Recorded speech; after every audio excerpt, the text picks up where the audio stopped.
The opening scene features a 16-year-old Max, who is currently at a psychiatrist's office. The boy has a strange condition. The people who see his face die on the spot. As a result, he has covered his whole face with a white bandage. He explains the matter to the psychiatrist, saying that his condition originated from his birth. At the time of his delivery, the doctors and nurses were awestruck by his facial appearance, and moments later, they all died.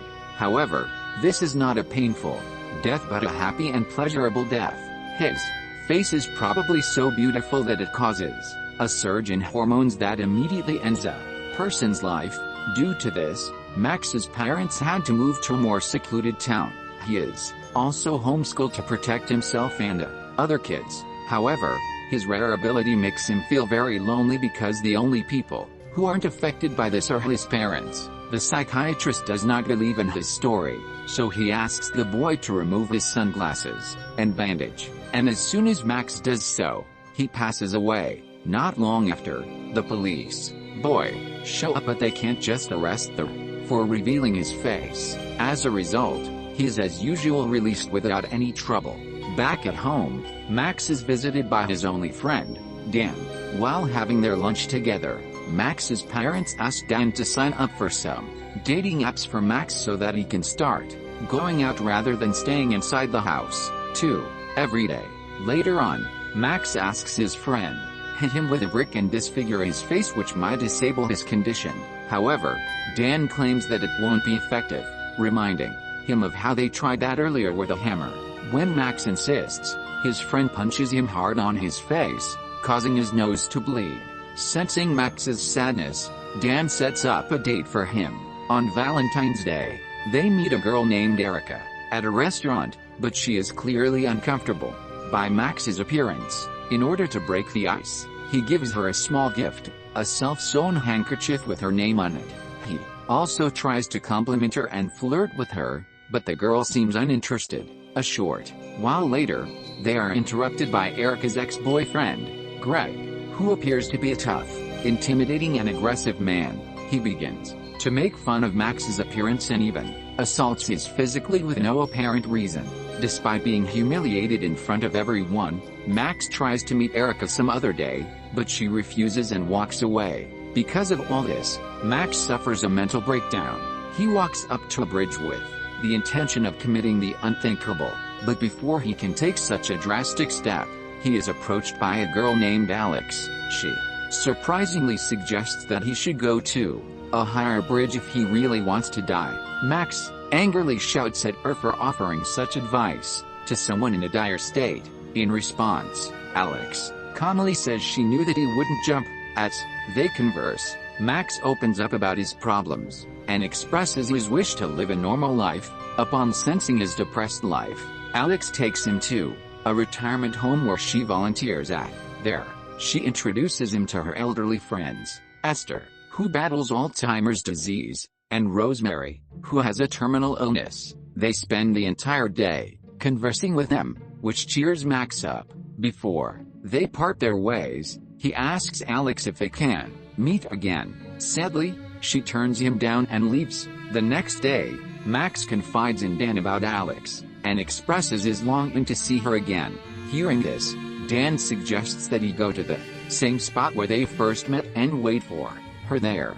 Heeding to his friend's advice, Max sets out and waits for her in a bus stop near the bridge. Fortunately, he sees her again and convinces her to spend some more time with him.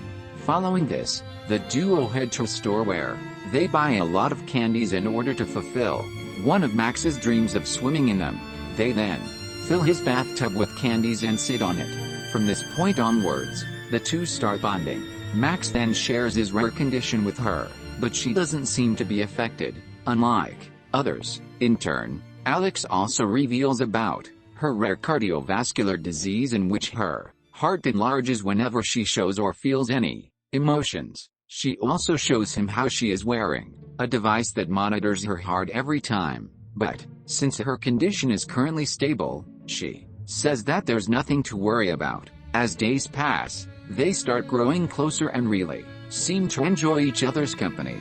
One day, the two go to a cinema hall where they enjoy a movie while also getting drunk.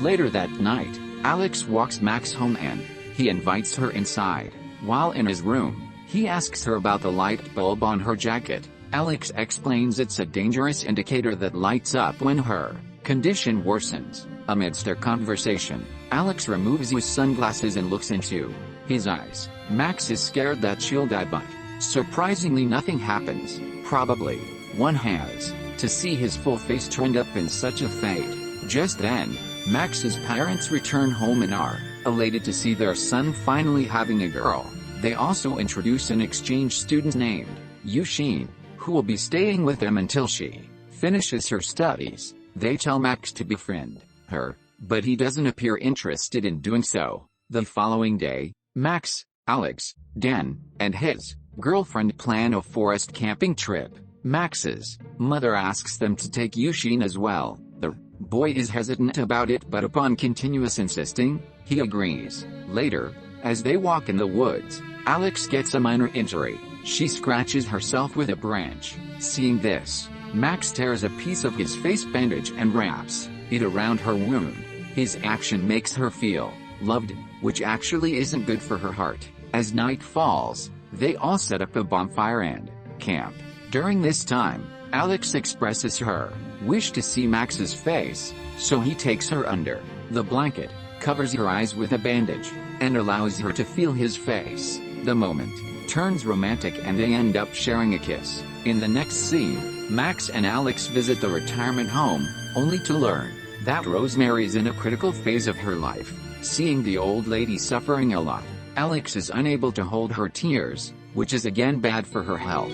As a result, she walks out of the room, followed by Max. Alex then reveals that Rosemary is suffering a lot and the nursing home is trying their best to save her by putting her on the several medical devices, which torture her even more. Due to this, she requests him to take off his face bandage and show his face to Rosemary. In this way, the old woman will not have to suffer so much and can die peacefully. Max is initially hesitant, but after thinking it through, he agrees. He then goes to the ward room and reveals her face, letting her die happily. Time passes, and the relationship between Max and Alex goes deeper and deeper. However, things eventually begin to change as Alex stops replying to his texts and phone calls. After a few days, a concerned Max decides to go to her place. Once there, he learns that the doctor has doubled her medication dose because her heart is getting larger. Hearing this, Max blames himself because they were meeting a lot. He asks if he can do anything for her, to which she asks him to take her to a party. Obliging to the request, Max takes her to a party where Dan is also present with his new girlfriend. At first, the atmosphere is lively, as they dance and savor the moment. Soon after, the song changes to a romantic one, prompting them to start a romantic dance. This causes Alex's heart to beat very fast, which makes her feel uneasy. When she starts bleeding from her nose, she excuses herself and rushes to the bathroom. Now that Max is alone, Dan and his girlfriend join him for company. After a while, they are approached by Erica's ex-boyfriend and his boys. Once more, the aggressive guy bullies Max and even goes as far as removing his face mask.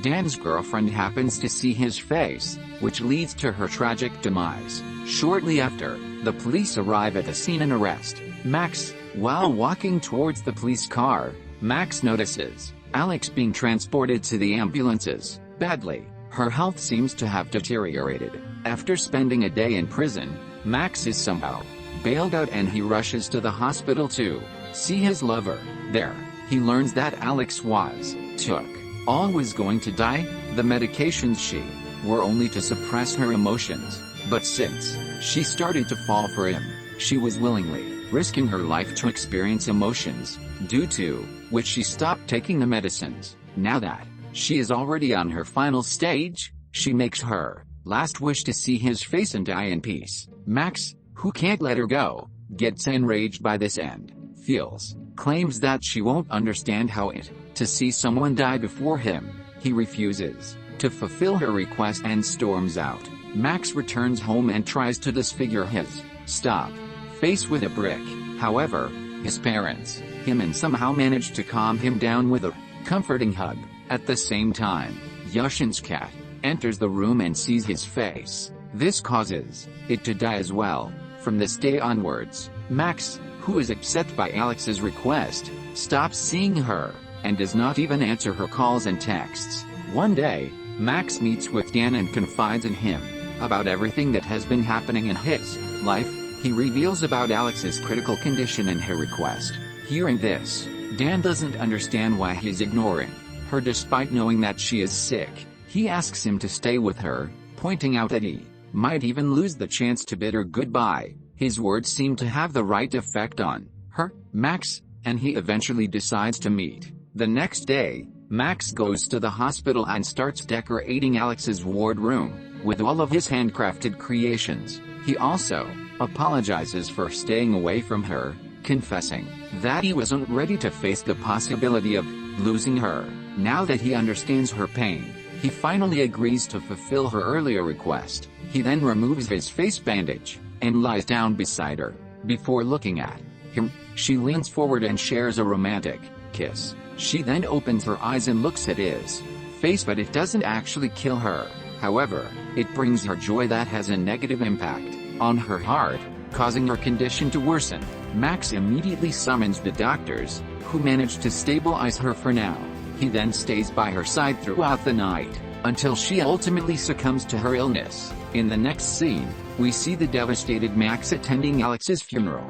Later on, he goes to the same bridge where he first met her. He has an envelope in his hand with Alex's name written on it. He then puts her favorite chocolate in it and throws it into the river. A few days later, Max's murder charges are dropped by the court, as forensic evidence proves that Dan's girlfriend died a natural death. Gradually recovering, Max's life starts to take a positive turn, and the terrible feelings slowly fade away. In order to honor Alex, he visits a retirement home from time to time and spends time with Esther. Eventually, Max finds the right way to use his unique ability. He grants euthanasia to those who request it so they can look at his face and die happily and peacefully. The movie ends as Max narrates that the most important thing he learned from Alex is that his face isn't lethal to those who love him unconditionally. Subscribe for more videos like this, turn on notifications, and leave a like to help the channel out. Thank you for watching.